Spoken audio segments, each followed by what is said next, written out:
જય શ્રી કૃષ્ણ. હું છું સુનિતા મહાજન. આજે ગુરુ પૂર્ણિમાનો દિવસ. આપ સર્વેને ગુરુ પૂર્ણિમાની ખૂબ ખૂબ શુભકામના. આજે હું તમને બતાવવા જઈ રહી છું પુષ્ટિ માર્ગ શું છે.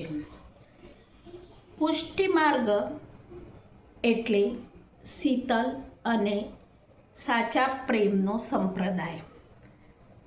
પુષ્ટિ માર્ગ એટલે ભક્તની ભગવાન પ્રત્યેની ભક્તિ, તીવ્ર ઉત્કંઠા અને શુદ્ધ ભાવના. આ છે પુષ્ટિ માર્ગ. અને તે એવો અલૌકિક પ્રેમ છે કે એક એક પગથિયું આપણે જેમ જેમ આગળ વધતા જઈએ તેમ તેમ ભક્તિમાં રસતરબોળ થતા જઈએ.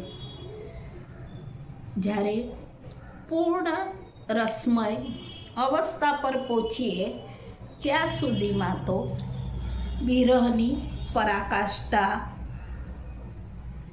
સુધી આપણે પહોંચી જવાય છે.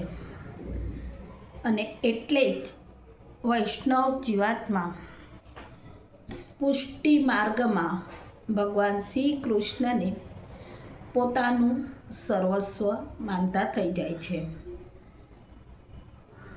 સૃષ્ટિ સમસ્તમાં ઈશ્વર નામ માત્ર એક જ પુરુષ સ્વરૂપ છે અને તે સિવાયના બધા જ પુષ્ટિ માનવ માત્ર. એ છે બાલકૃષ્ણની પ્રભુની ગોપીઓ.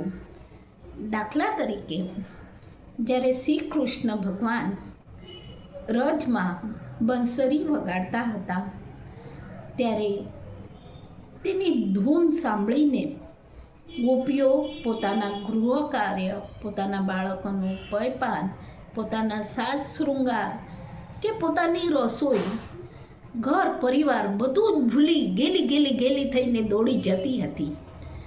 તાત્પર્ય એ છે કે માનવીનું કર્મબદ્ધ દુનિયાદારીનું જીવન જ્યાં ગૌણ થઈ જાય છે અને આપોઆપ તમે ઈશ્વરમય બની જાઓ, જેમાં તમને કોઈ પ્રયત્ન પણ ન કરવો પડે, એ સ્થિતિએ પહોંચવું એટલે પ્રેમ લક્ષણા ભક્તિ અથવા પુષ્ટિ માર્ગ.